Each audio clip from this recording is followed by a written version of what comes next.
My name is Anna Covert, and on this episode of the Covert Code Podcast, the topic is building the future of education, one AI workflow at a time.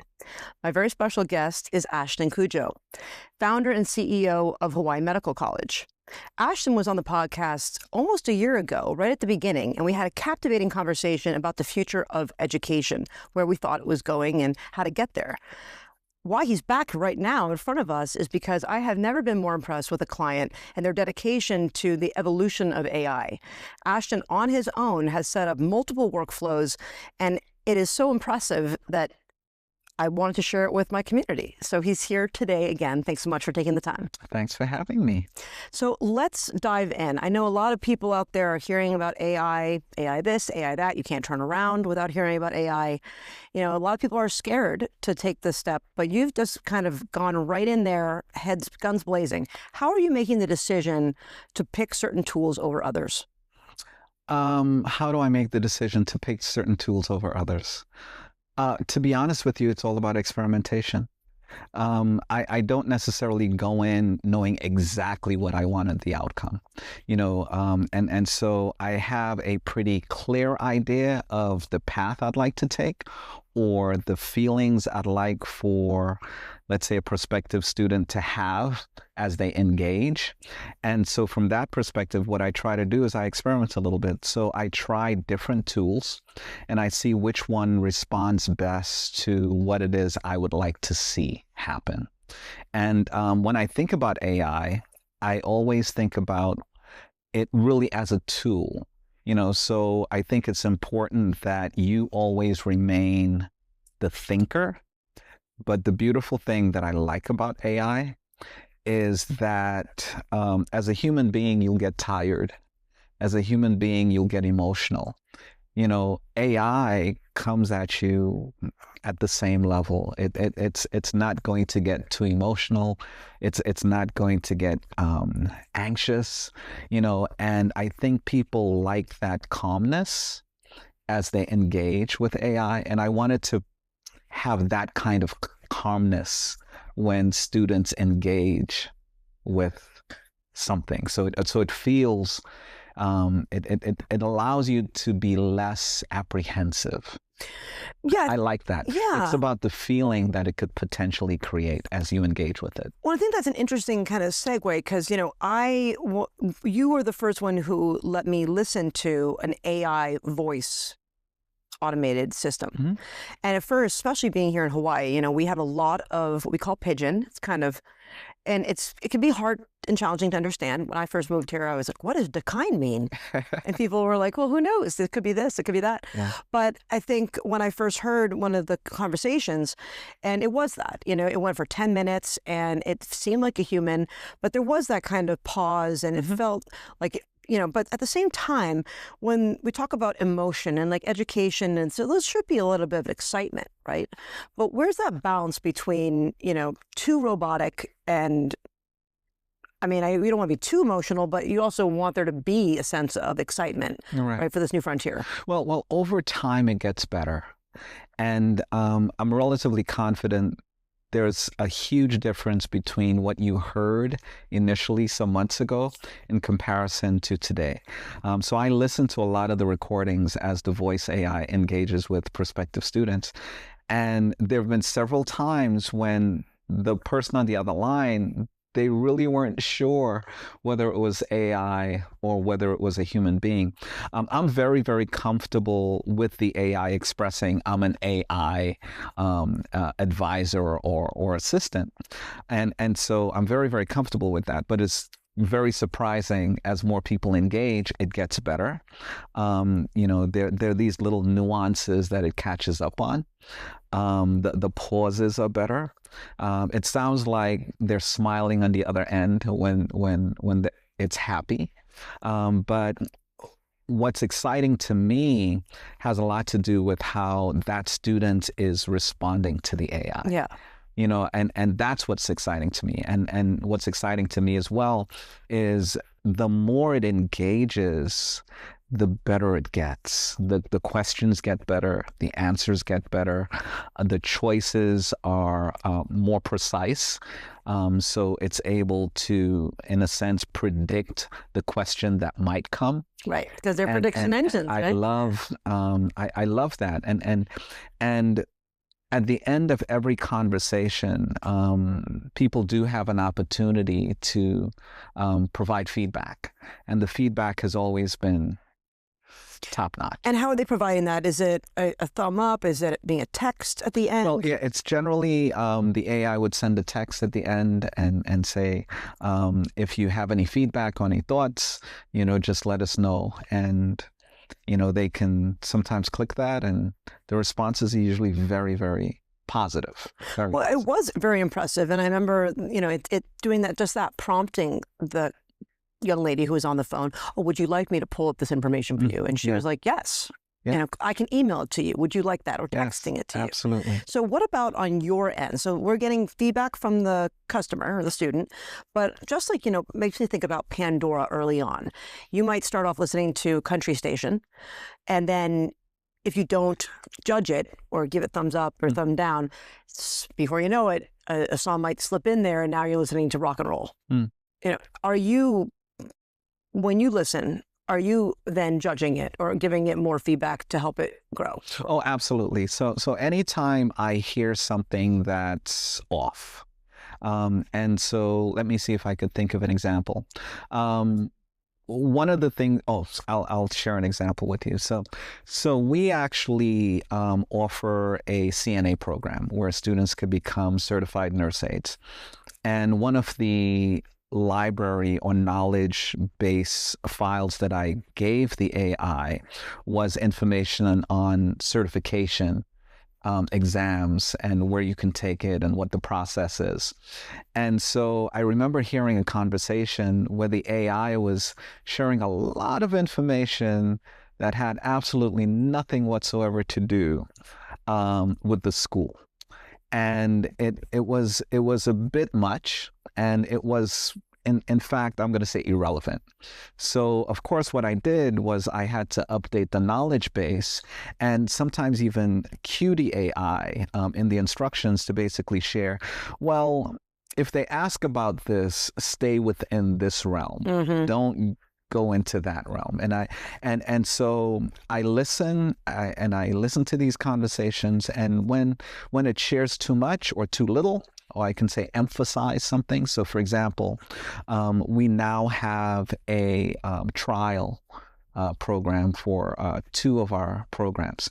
And I would tell the AI to emphasize that in the conversations, so they would bring it up. And, if you're interested in this, we have a trial, and it'll emphasize that throughout the conversation. So I'm always tweaking it. I'm always listening. And sometimes it tweaks itself, Wow. which is the nice piece, because I've listened to some conversations. I was like, that's a really good answer. That's amazing. And so it kind of started off, and this was the second step. Your first step was, we used to have a chat service on the website, and it was being managed by real humans, but they were using a script, and and then that was your first little thing to check off, and you changed it to AI chatbot, right? And now it's one of the #1 lead generations. I think we said 30% of all website traffic is converting from that. Right. So how many conversations would you say, or do we have any, for people who are listening out there? There's some real metrics behind what you're doing. Calls are up. The number of calls, connection rates are up. Average time on calls is up. Right. Have you seen a direct relation in the same way as your chat to this new voice automated system, and it being able to send more applications to, for instance? So one of the beautiful things, or one of the main advantages with the voice AI that I really appreciate, is its ability to call people during off business hours. I mean, I recall a conversation I was listening to. So I guess someone's up late at night, it's 11:30, midnight, and they type in the lead information, and AI calls them that night. And they're like, oh, wow, you called me so fast. And then it says, well, would you prefer if I called you back at a different time. And the person on the other line was, no, that's okay. And then it said, but they were just surprised that the call came in right away, and they were like, wow, that was so fast. Yeah. And they were able to engage and ask the questions that they needed to ask. So one of the main advantages in my mind is that it's not about how convenient it is for your business, during business hours. It's about how convenient is it for the customer? How convenient is it for the student? Because they might be up late at night and they really want to know. Right. And if they could speak to someone, even better. So far that has been positive. It hasn't been a negative. Well, we know that it's called speed to lead. Mm-hmm. And there's lots of data surrounding that, especially with the other industries in particular, like home services, 5 minutes. If you don't call within 5 minutes, the chances of connecting with that person drop 70%. Yep. That's pretty big. Well, I do have to admit, when we first started, the pickup rate wasn't as good. But the pickup rate has been improving, over time, so there's still quite a few folks, they don't necessarily pick up because personally, I think it's dependent on where they are when they're entering in this information. I mean, because with all due respect, not everybody works, or they take these little breaks during work and they might fill out some stuff and they can't. It's called multitasking. Sure, they're multitasking. And that may not be the best time to call, Right. So one of the things that I do notice is any leads that come in the evening, they pick up right away. And do you ever, can you text it and say, hi, I just received, can you take a call, yes or no? Oh, that's a good idea. I haven't really considered that, in terms of can you take a call now? I like that. Yeah. Currently, what we do is if they don't answer, they receive a text, that, hey, we tried to reach you, and they receive a text. But I like that idea. Maybe we can send a text, what's a good time to call? Maybe we can, or, can we call you now? I like it's White Medical College, and then the same number. So then they would know, because I get so much spam now. I like that a lot. Perfect. I like that a lot. So look out for this number. Yeah. I like that. I think I'm going to add that. Excellent. Excellent. So, what's next for you? What's your next? I mean, now you took off, what's the next thing on the list? The next thing on the list for me actually has to do with tutoring. And I'm going to say dealing with shame. My reason for saying that, it's something I've been thinking about a lot. We offer free tutoring. Students can engage with instructors if they need tutoring. However, I think there's this powerful aspect to who we are as human beings where we feel shame. Yeah. We don't feel good about not understanding something, and we're not necessarily comfortable going to the instructor and saying, I didn't get that. Right. Because so what I've been thinking about is there a way, well, of course, AI could provide tutoring, but what I want to do is I want to have some automated triggers designed. So if a student doesn't do well in an exam, or they had difficulty answering certain discussion questions, AI basically sends them a link. Hey, I can help you out. This is a AI tutoring assistant, and it designs a tutoring approach ideal for that student. Yeah. That's like my next big project. That is wonderful. And I've seen some things similar that I'm dyslexic. Right. And so when I grew up, it was more challenging for me than others in school because they didn't have all the new different ways of learning now.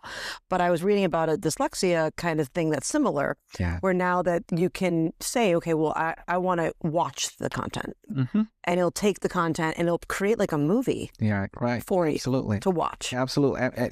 Basically design the instruction methodology around what works best for you. And in fact, if over time it gets even better at understanding what's working for you and what's not working for you, and then of course it can tweak the material that it presents. So yeah, that's absolutely where I would like to take this. So I guess the next natural question here is, what happens with teachers of the future? Because, if AI can do it better and it's more accessible and, where do we see this, Well, human? I mean, obviously you can't teach you how to take blood. Okay. I am going to say, yeah, robots aren't quite there yet to teach the clinical aspects of what we provide. Like, you will need a person to teach you how to draw blood or give injections. However, one of the things that I always keep in mind, because I use AI every day, is that AI could be very wrong, but it approaches the interaction with a huge level of confidence. And I think you still need an instructor, right, to ensure that what's being expressed is within the realm of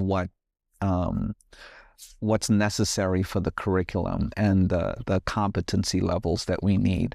So as much as I appreciate AI, I don't think it's at the point where it can provide appropriate judgment in certain cases. So I still do believe that you will need a human being, a person, to oversee some of those things. Yes. And not necessarily just automate the whole teaching process to AI. Absolutely, because then who knows what they're going to end up learning. Exactly. We have all experienced, especially when you use AI a lot, Exactly. the hallucination, they call Right. it, right? And that where all of a sudden and how it always agrees with you. Mm-hmm. So you could be like, well, that's a great point. Mm-hmm. So it's always going to agree with you, even when it's wrong. Right. And so, I think, yeah, so you have to, the important thing is that you remain the thinker, right? So AI should be able to support your thinking. So when I think about having workflows or having students engage with AI, it's to ensure that they remain the thinker, right? And that they learn how to question better. Because just because AI tells you something doesn't mean it's right. Right. So I think, when you talk about instructors in the future, I still think it's going to be very, very necessary. There might be a Absolutely. point. There might be a point when it is so sophisticated that may not be necessary. But everything that I've seen so far, that human element is, I think, critical, especially when you're talking about influencing someone in a learning environment. Yeah. Well, I mean, I think it's the same thing with development, and I always hear so much hype about, developers there's not going to be any more developers. Mm-hmm. We had the same thing happen when WordPress came out. Right. There wasn't going to be any more developers. Well, there still are. I mean, I don't develop code, but I make websites. I still need a developer to do some of the heavy lifting for me. Mm-hmm. Same thing. I mean, someone has to review that code that it can write. Who knows how to write code? Sure. And someone has to review the code. Exactly. That's right. Exactly. Yeah. Yeah. So I think the most natural thing next is, with so many AI options, how do you determine the risk and of who's behind the AI? I mean, we're opening this up to our databases, we're attaching them to our CRMs. Mm-hmm. They're engaging with our customers and students. And, what kind of recommendations or protocols are you implementing or to mitigate risk? That's a great question, and it's a question that I'm going to say I don't have an answer for, because and my main reason for saying that is because there's a wonderful book, The Coming Wave, and it is about AI, and the challenge with all of this is there are mega companies, that are behind all of this. It's interesting. In the book, they talk about, for example, NVIDIA, and something I didn't know, but there is only one company in the world that can actually manufacture the chips with the level of precision that's necessary for Really? these GPUs. One. There's Really? no other company that can Where are they? manufacture it. I believe they're China? somewhere in Europe. Oh, Europe. They're Okay. somewhere in Europe. But I was like, wow, I didn't even know that. And I say that to say that that's a big question mark. And I think the challenge with technologies is sometimes it becomes so prevalent and so quickly that regulations can't develop fast enough to manage it. Yeah. Right. And it's already there. And a perfect example for that was that the book shared was Ring. All of a sudden, everywhere, a lot of people have all of these cameras. You're being recorded on just about every street you go on. Who does that data belong to, and what and there are no regulations surrounding, but it happens so quickly. Yeah. So I think with Tesla AI, too. absolutely, AI, it's a similar thing, so I do have to admit, it's a big question mark. Yeah.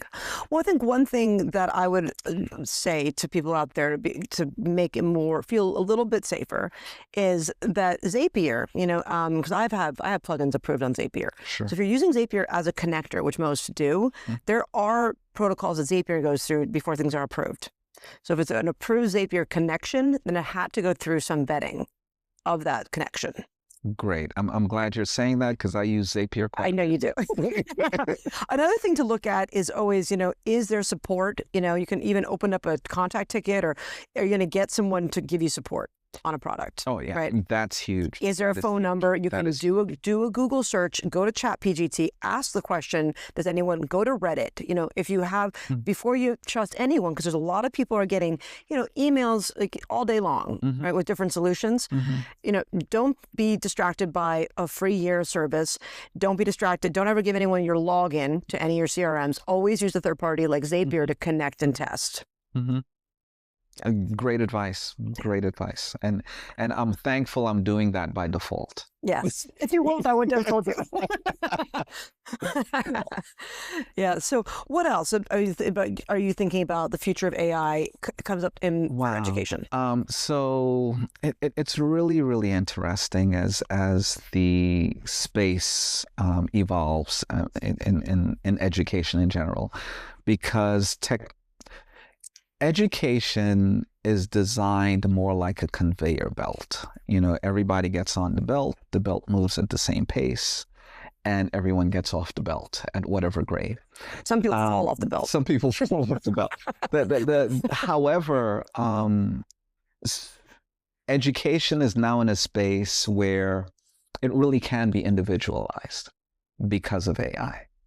And, something might take me a little longer to learn, and for you, it might take you much faster to learn the same thing. Why do you have to go at my pace, or why do I have to go at your pace?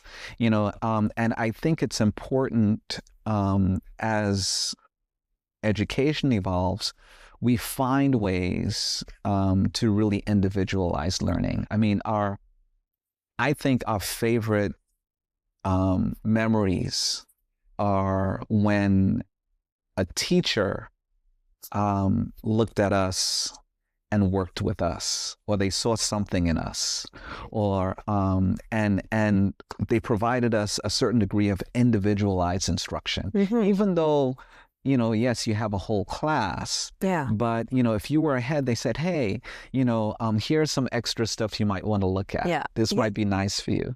And I think to be able to do that for everyone is what AI will allow for. And I think regulations-wise and the way education is currently structured, that's not possible.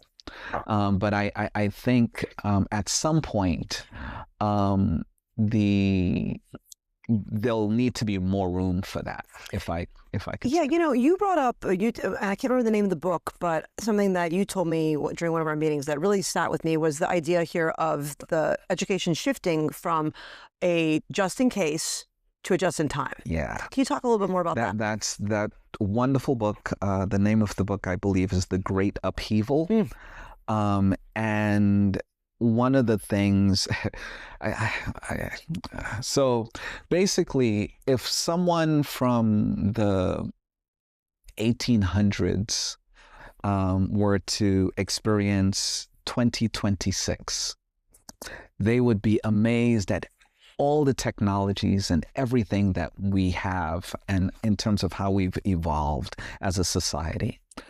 However, they would go into a school, go into a classroom, and they would notice nothing has changed.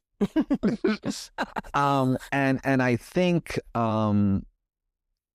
technology has brought us to a point where that no longer works. So when you talk about just in case, so school before was designed for you. So I have my undergraduate in computer science. What's interesting about that is it took me 4 years to get that degree. And so much changed while I was getting the degree. By the time I received the degree, a lot of what I learned was outdated, right? And so, but they tried their best to teach me enough just in case. Right. However, today, with the access to information, with the access that we all have to technology, I can learn, like right now, I can learn so much about AI, just by engaging with the right platforms.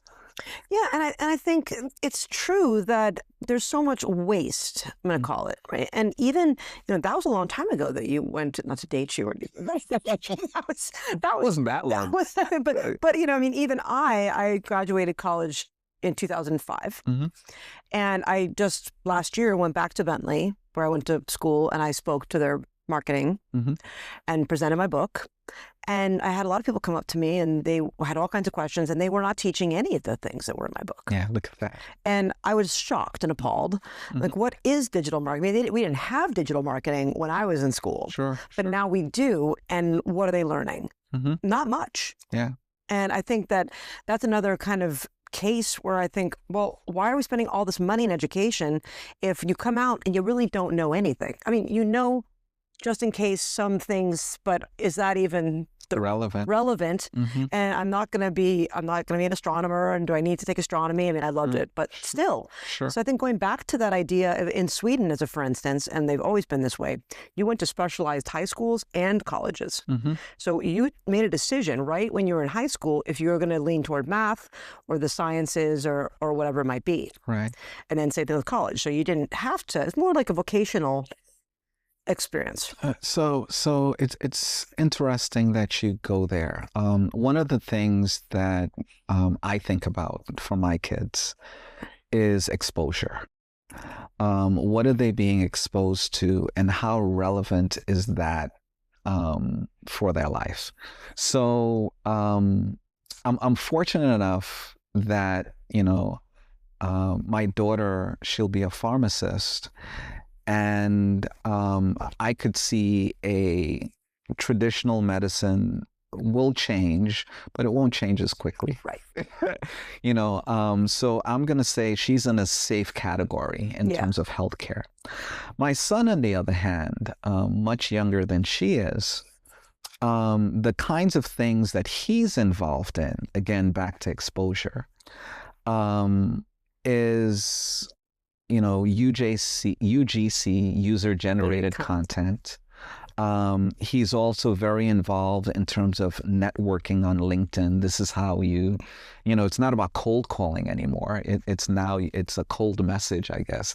That DM. A DM that you send to someone, that you'd like to engage with.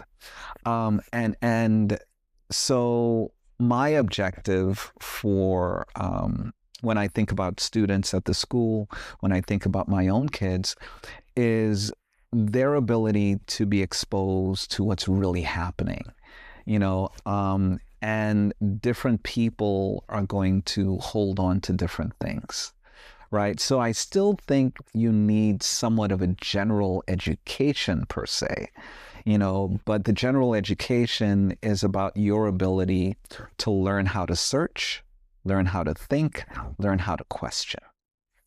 Yeah, and evaluate, and right? learn how to evaluate. And I think using the spidey senses, it's really important for our next generation to recognize the difference between fabrication, and that's going to become harder and harder. Oh, it's amazing that you said that. I showed my son a video on Instagram, and I was like, look at this. And he said, Dad, that's AI generated. And it was hard for me to tell. Yeah. It was easy for him That's to right. tell. And I was fascinated by that in terms of how easily, as it becomes more sophisticated, the ability to generate a video, that was able to fool me, but it didn't fool him at all. Right. And we're seeing that's kind of as this whole authority as a growth strategy, right? That, of course, we can, like we're talking about, we can use AI to use the podcast or to create content, but then people now are noticing that it's not human. Like there aren't those bleepers or bloopers in the beginning, right? And that's part of it, being real. For the first time, I saw a commercial on TV, and it says AI actors, but it was dealing with real situations. and they looked on Earth. They looked great. And I was like, wow. But that little that fine print was there on the left side. Yeah, they have to do that now because of like the gills. But it looked like real people. Yeah. Yeah. Well, and I was just doing one today where I have a client in Arizona, and he wants to do a lot of social content, but he wants a lot of it, right, to sell these car parts. Sure. And he's talking about getting a videographer. I'm like, well, Alex, you're pretty busy. If you want a lot of content, maybe we need to have an AI version. Sure. But then of course, again, it's like, is it you? And then now if you're trying to build up your personal brand, is that going to make your personal brand not trustworthy? Well, right?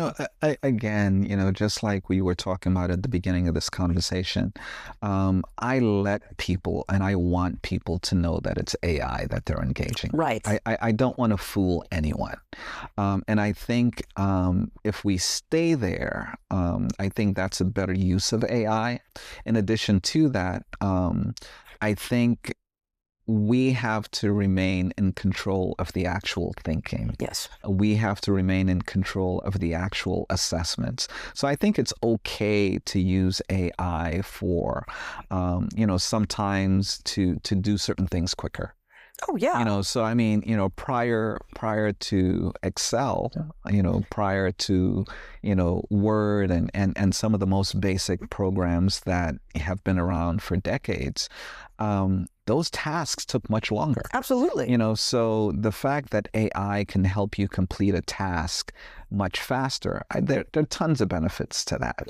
And I appreciate that.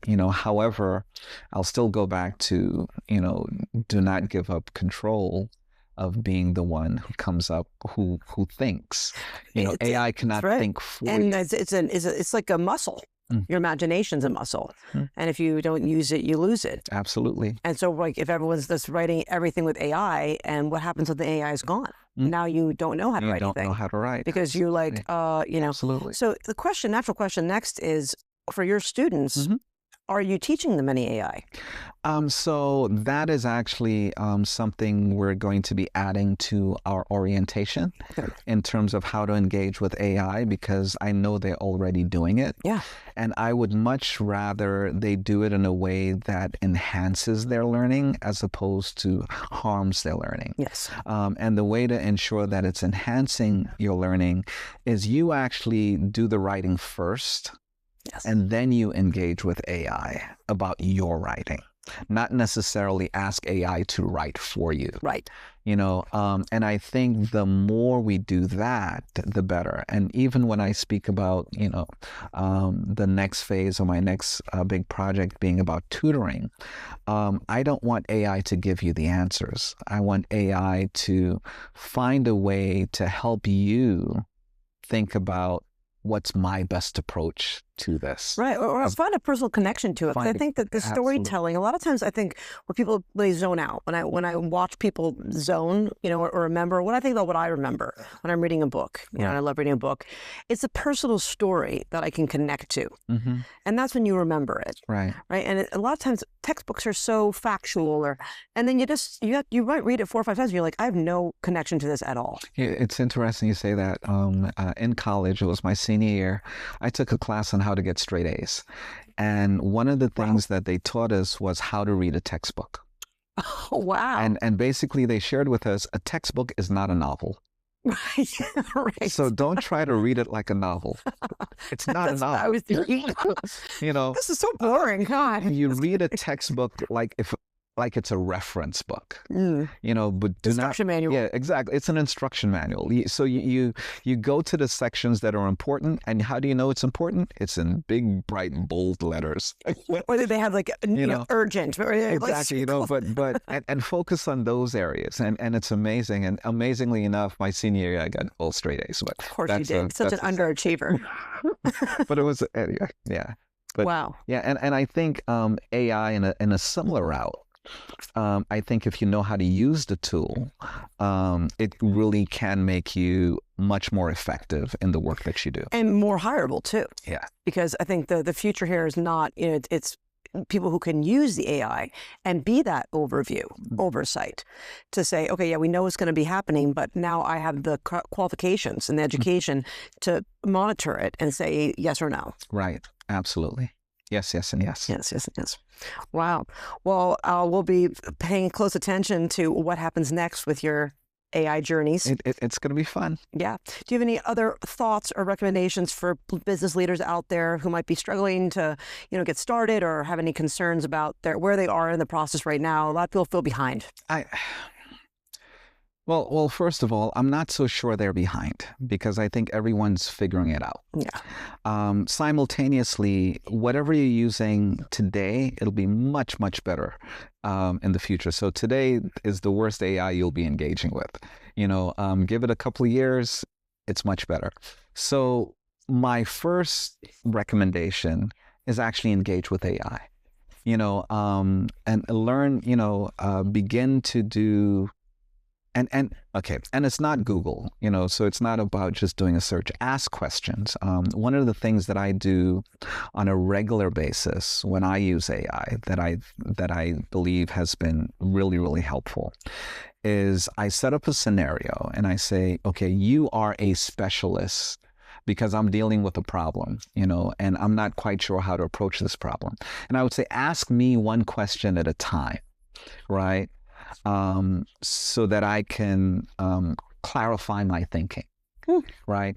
And then provide me with feedback or share some options that I might not have considered. Oh, wow. So I think what people should do is engage with AI as though you're speaking with a consultant.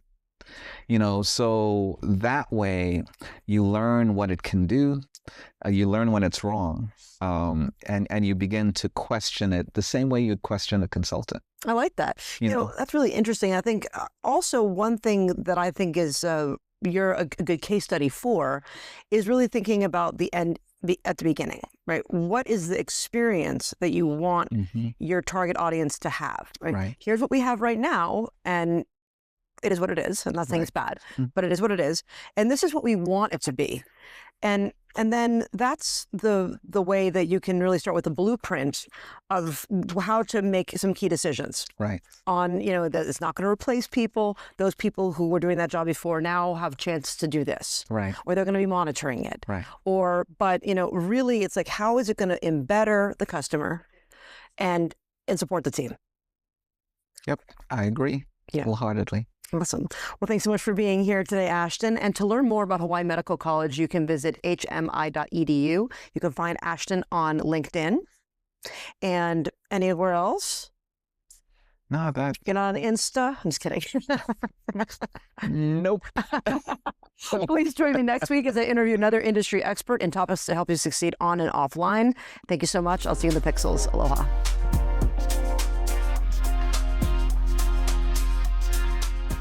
I hope you enjoyed this episode of the Covert Code Podcast. If you're loving the insights we share here, don't forget to follow us on your favorite podcast platform and leave a review. Your support helps us reach more digital innovators like you. Share this episode with your friends and colleagues on social media and help spread the word. And if you're in the solar space or just curious about where clean energy is headed, I'm thrilled to announce my brand new podcast, The Solar Coaster. This show digs into the real stories, trends, and challenges of the solar industry, with bold conversations and powerful takeaways you won't hear anywhere else.